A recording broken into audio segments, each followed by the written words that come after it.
So thank you very much for your participation in this great venture of cosmic significance. Recording in progress. Is that okay? Okay. Now, uh, it has been said, as I mentioned talking to Alfonso, that Chilonis paints his music and uh, plays his paintings, and more than that. And so I will have to talk at times synesthetically. Synesthetic awareness is very common, although we think sometimes that science defies our claim.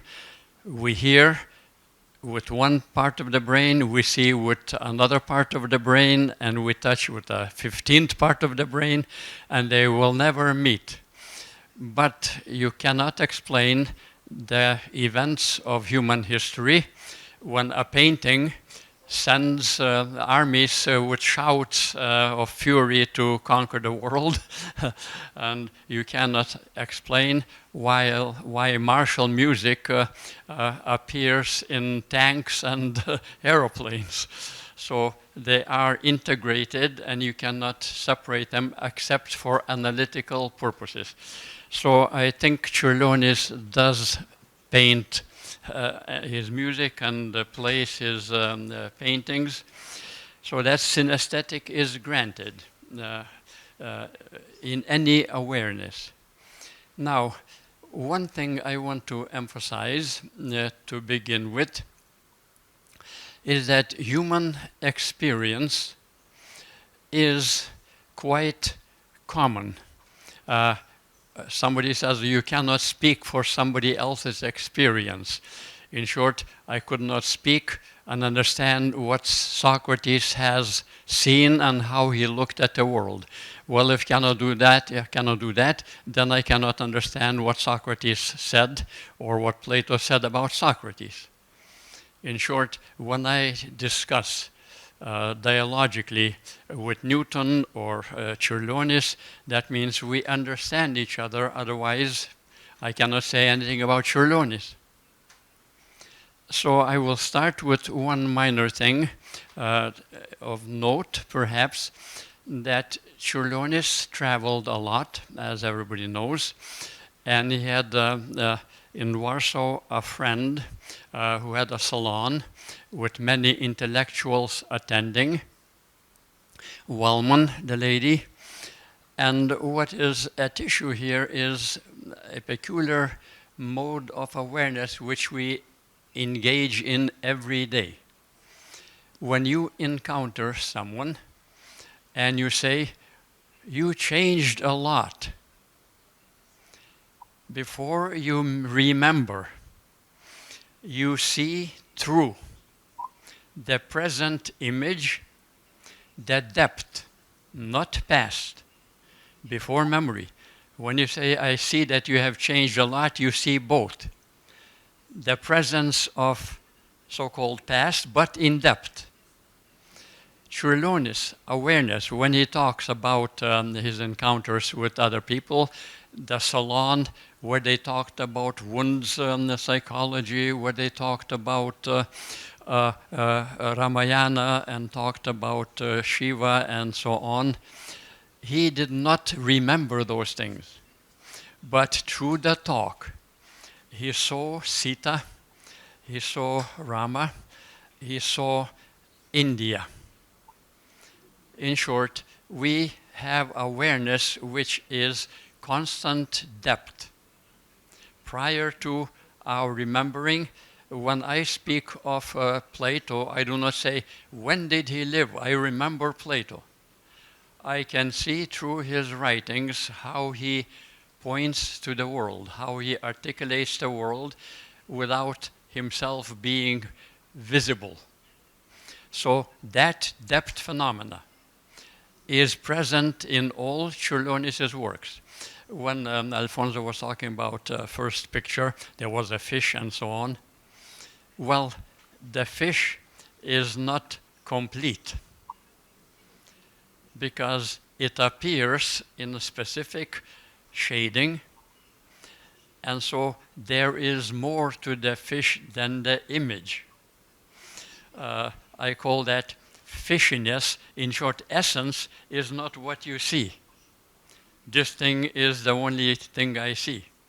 I see through that the flashing waters, the flashing lights in a stream. I see fishiness not as an essence, but as emergence, constant emergence, without ever showing up fully. Čiurlionis' art, like a fish, like a pyramid, like the sun, are artworks. Okay? But the way those artworks appear,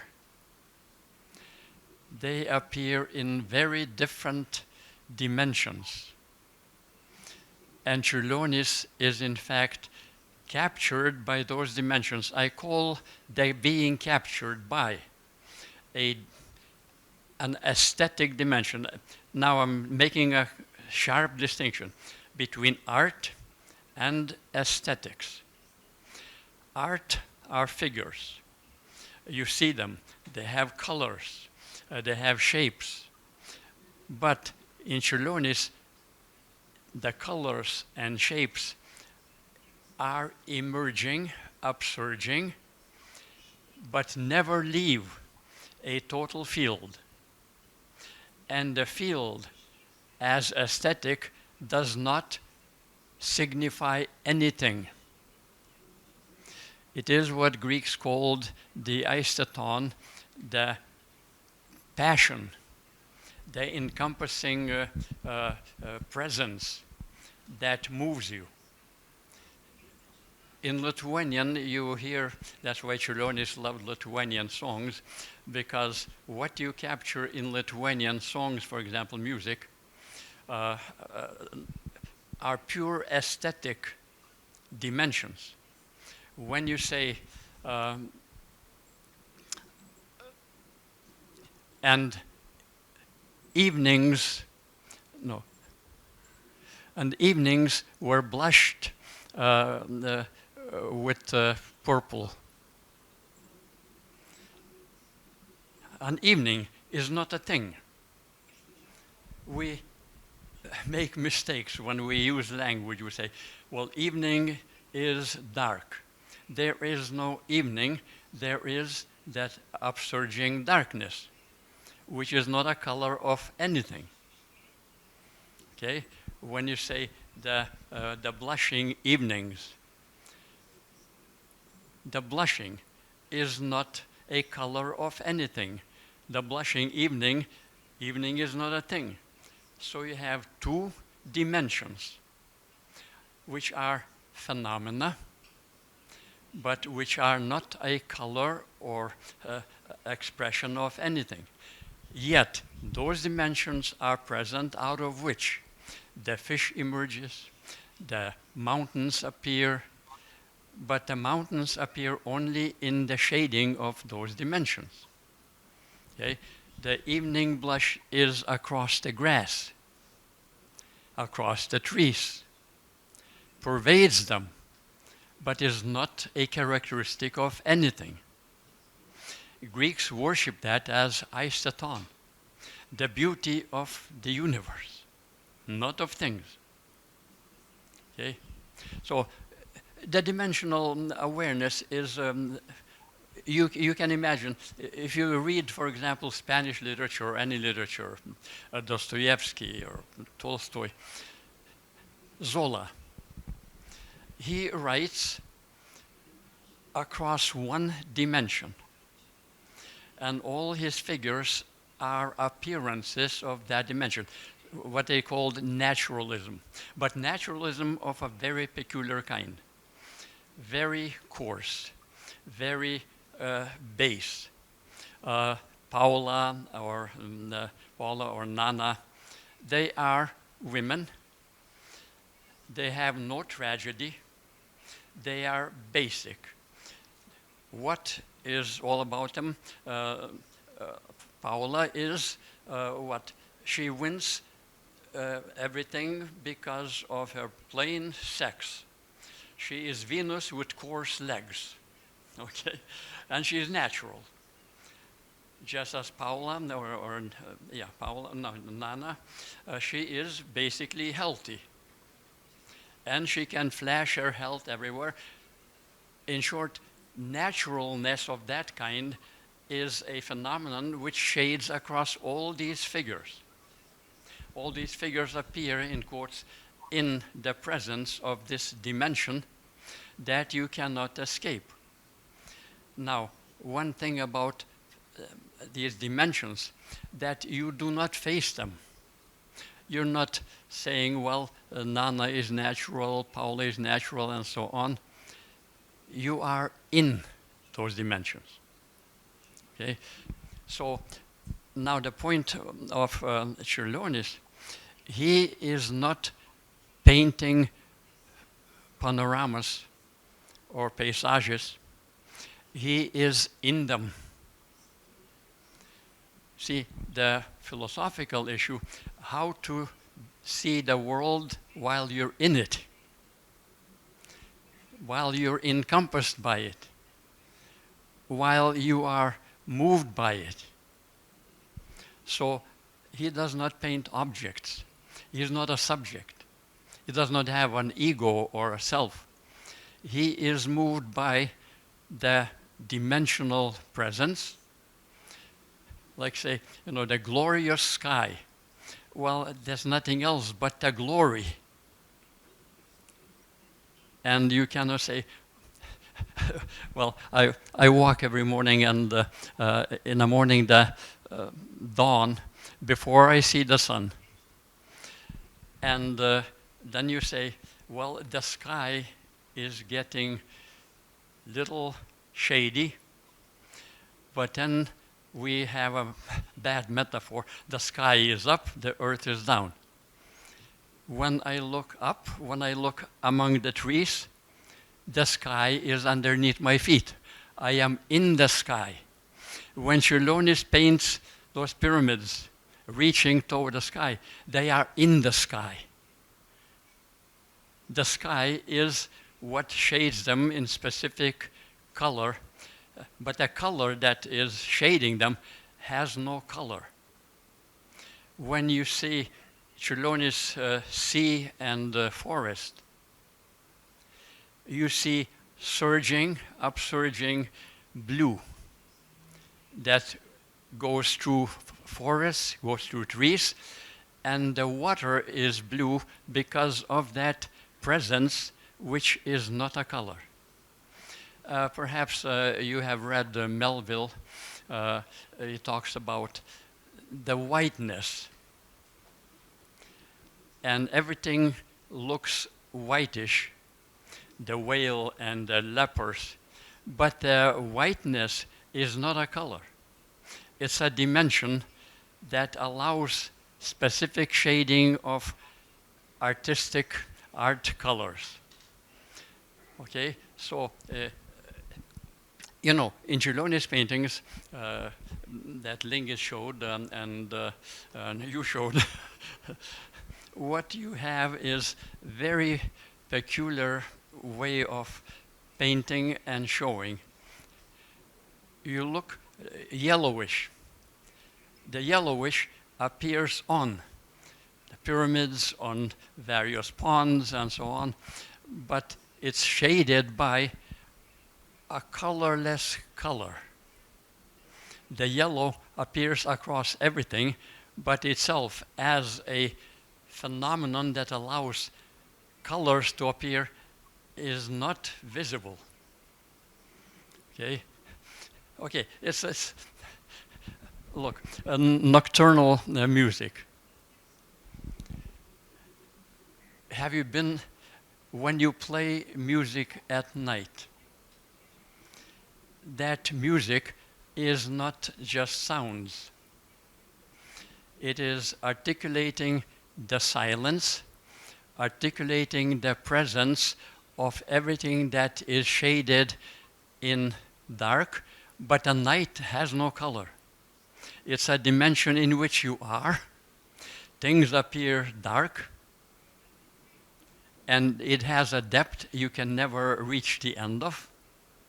That is the aistaton, the aesthetic that allows artworks to have their beauty, their colors, their shapes, their depth.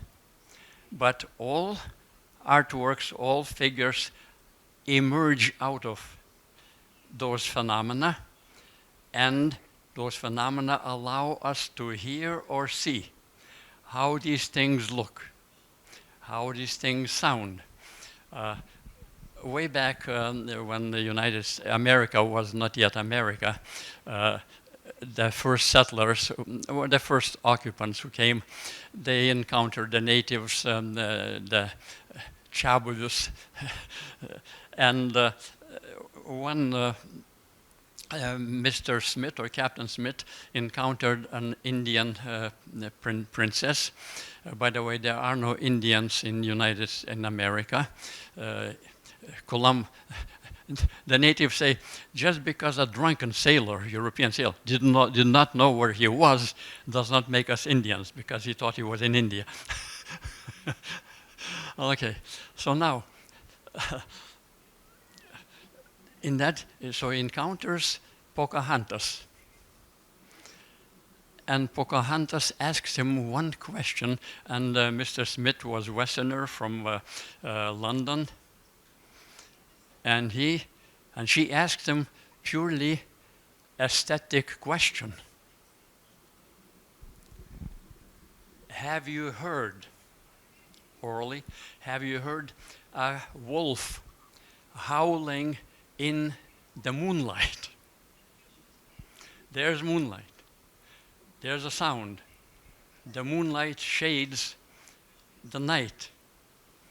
And the wolf is howling, resonating with sound. That you can articulate in any kind of music. It breaks the silence. So here are a conjunction. Silence, light, moonlight, which has no color, although everything appears silvery and flashy, and the night, which has no color, but these are dimensions out of which the sound appears. And then the sound may have expressivity, as you know, everyone mentioned mood. Now, when you hear a wolf howling in the moonlight, your hair, I don't have any, but your hair stand up. There is a mood, fearsome, scary. Okay? So we live in a mood space. I mean, everybody talked about that, nuotaikos erdvė, expressivity. So now, these phenomena, these dimensional phenomena, have depths you can never reach. Greeks sometimes called it apeiron. So now, one ontological thing about it is that things that appear out of these phenomena and are shaded by them are made of something, but they're not made out of the phenomena, out of the aesthetic. The aesthetic allows them to appear. Things may be made of atoms or molecules or elements. It's fine with me, anything you like. But when a thing appears, it never appears out of these dimensions completely. That's why theologians took Čiurlionis and said, this is divine, spiritual, because things appear out of the depth of spirit, but never leave completely. They have that depth. So when you meet someone and you say, well, you look different, you already see in depth, but shaded by his or her voice that is fearsome or scary or loving and so on. So now there is another aspect that is quite important. These phenomena, these dimensions, aesthetic dimensions, are extremely varied. The depth can be vibrated, nocturnal depth can be vibrated by moonlight, can be vibrated by howling, can be vibrated by sounds, which emerge also out of silence. So here you have visual depth, which is also audibly silent. And those are conjunctions that allow one to say that these aesthetic dimensions are, what did Borges call them? Esplendores indefinidos, indefinite splendor, like the evening blushing sky, splendor, indefinite, depths, surging one through the other. And so these depths are in fact cosmic, because they are not things. Like cosmos is not a thing. The universe is not a sum of things. Things may emerge out of the universe. Big Bang emerged out of the universe. It was just one minor event. Like I usually call it, big deal. No matter. And so the universe then is shaded and appears through these fields of aesthetics. That's why the universe can be splendid, esplendores, the depth of the universe. So now, Churlonis, being within these aesthetic phenomena, he articulates them in specific artistic ways, whether in specific music composition or specific colors of things. But remember, across all those colors of things, the aesthetic is present. You never escape it. You're always in it.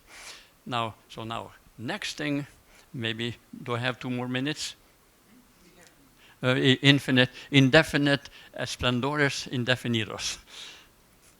Now, Churlonis does not, his creativity is when he disappears, when he is captured, enmeshed in the aesthetic, then out of the aesthetic things emerge, and what he is doing is, by creating, revealing the aesthetic dimensions, he also allows the universe, the things of the universe, to appear in their self-creation. Churlonis is not apart from the world as a subject investing symbolic things in the aesthetic. He is in fact continuation of the self-creation of the universe. For Churlonis, the universe is not finished. The fish is not finished. It's still being fishing. It's like in some writings I read, how do you describe a tiger who is the color of moonlight?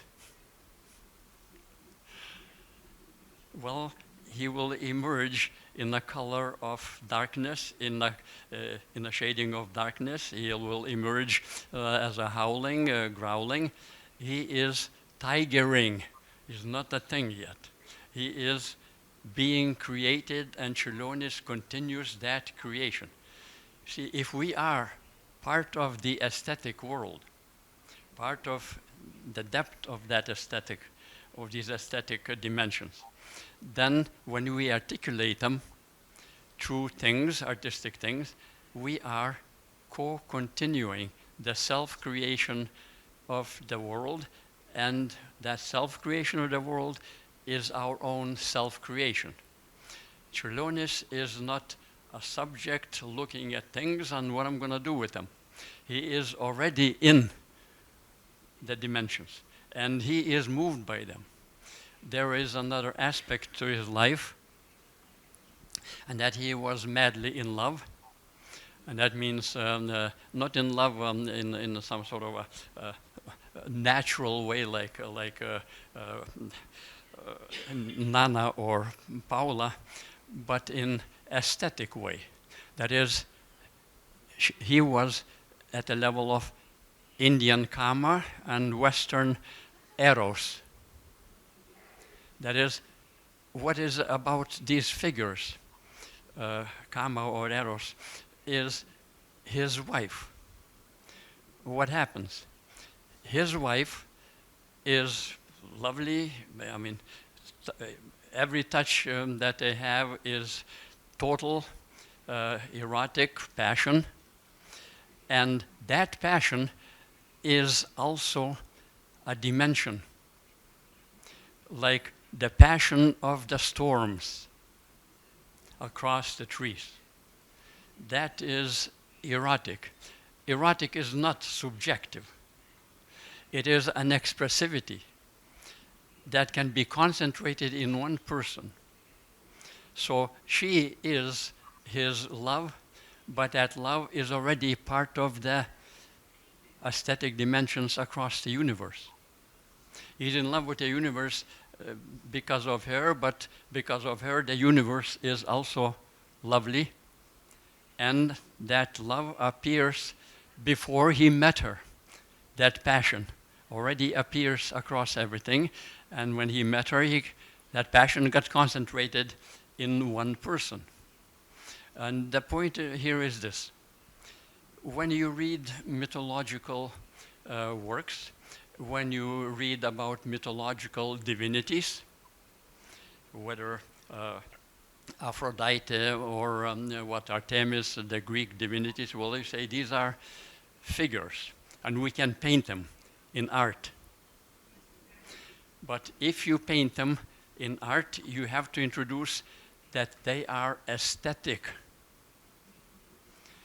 Aphrodite is the gentleness of the whole region, the gentleness. Love, gentle, to the touch, to the sight, to the sound. So she's just a concentration of the aesthetic. All figures, mythological figures, they read them. And they all dissolve as concentration of the aesthetic dimensions. Artemis, well, she's a goddess. But when you want to know who is Artemis, you will have the fury of the whole region, the wildness, the terror. She is that dimension, not a thing. Although, see, art concentrates aesthetic dimensions.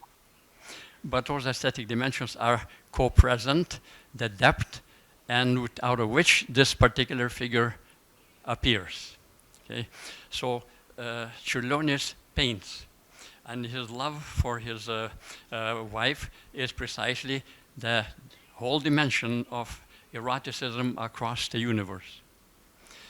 Indian Kama is very well depicted because every figure explodes, cannot be contained. The Kama, the kamic energy, the Shakti, the Lila, the playfulness, are dimensions which explode everything. Okay? And so when we speak of creation, that means the artist encountering those aesthetic splendor is moved by, captured by, and he or she wants to articulate them and concentrate them in artistic figures. But those figures also carry the depth of the aesthetic, and that's why those figures have a depth. They can never be completed. That's why it's like theologians say, well, Čiurlionis painted, what's his name? Plotinus. The absolute yields the world out of the absolute world emerges, things emerge, but they can never leave completely. They can never exit. So in Čiurlionis, no one can ever exit the aesthetic. They surge, upsurge, but they never leave. That's why Čiurlionis does not paint clear contours, a portrait. It is always depth, always more, always shaded over by, out of which things, artistically painted things, can never completely exit. There is no exit out of the aesthetic. That is why I make a slight difference between art, figures and things like that, and the aesthetic, which is the dimensional. So I think I said enough. Thank you.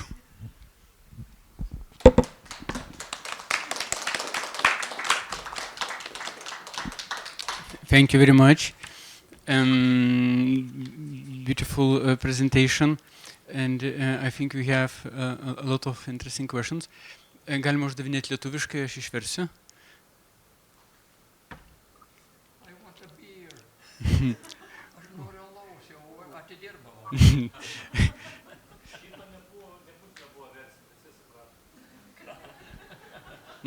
Vandeningas.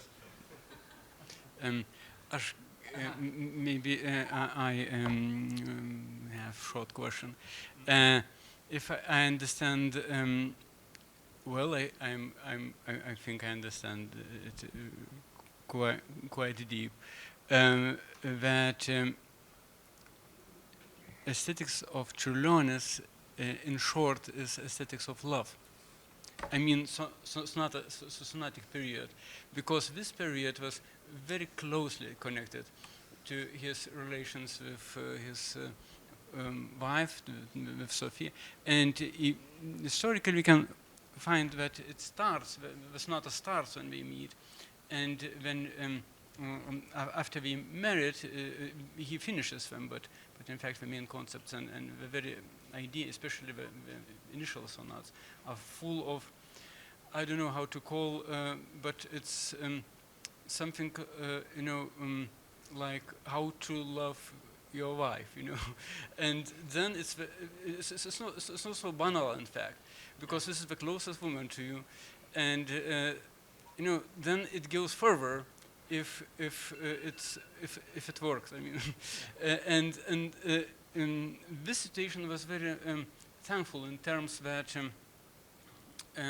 it was really very deep love from both sides, and then you can trust this feeling, and it goes further, and it opens you all the universe. The universe, you see, what we do with, let's say, eros, or what we do with eros is say, it's subjective, human passion, and so we reduced that when you're in love, you're also in love with the world. When you're in love with the world, you're in love with someone. That world eros, that expressivity, what I call, mood. Okay, the whole world is loving. We don't live in a three-dimensional space. We always live in an expressive mood space. Today is a sad day. Today is joyous day. And we can concentrate those dimensions on one person. But that person, of course, is worthy of cosmic love. There is no difference. When you reduce yourself to that person as a thing, then you reduced her to a thing, or him even sometimes, and lost the depth, the world depth of that person. You see through that person, not past, you see in depth. It's like saying we are waiting from our instruments for data, what happened in the past. We're waiting from the future what happened in the past. Imagine the depth. And the past is already creating right now and coming co-present. It's not, see, we have a linear metaphor. That's our problem, okay? Past is no longer, future is not yet, we are now. And Augustine had his soul wondering, how the heck do I get out of this now to become eternal, instead of scattered from past to present to future, from nothing to nothing. Because our awareness of time is dimensional. Presence of a whole field, out of which things emerge, into which things sink into depth. Tiger sinks into tigerness. The moonlight-colored tiger. Now, how do you paint a moonlight color of a tiger? But we see it. It's phenomenal. It is aesthetic. If you ever go on a vacation to an ocean, the Baltic Sea, wait till full moonlight and lay on the waves. and you will see that there are vibrations, esplendores indefinidos, and you cannot say, where is that moonlight? What color is it? Although it appears on the waves, among the leaves, and magnetic. You are in the aesthetic. You're not facing it. Okay? That's why we're always enveloped. The sky is through the window, everywhere. And you cannot take up perspective to it. Say, I'll walk around the sky and look from the other side. You're in it. Thank you. Thank you, Algis. And if we don't have more questions, let's applause. One more.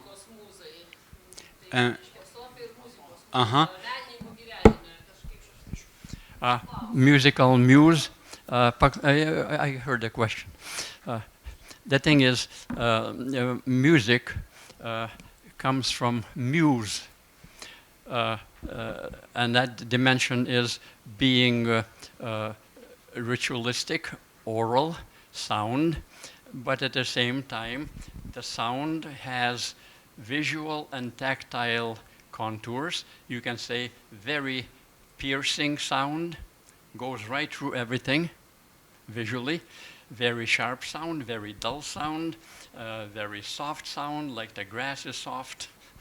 So music is synesthetic. You cannot separate.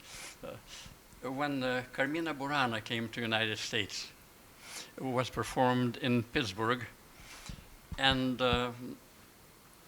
the critics, the music critics said, wow, what was his name? The conductor, I don't remember, but it was Pittsburgh Philharmonic, and critics said, boy, that symphony splashed such variety of colors across the whole city. That music was splashy. Taškė garsus. So that's immediately visible, and this is vibrant, expressive. And remember, when Čiurlionis composes, like nocturnal, he is in the night.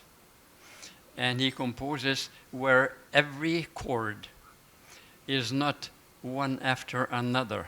If you listen to his chords, one resonates and another one resonates, and they go into depth of the night, but not one after the other.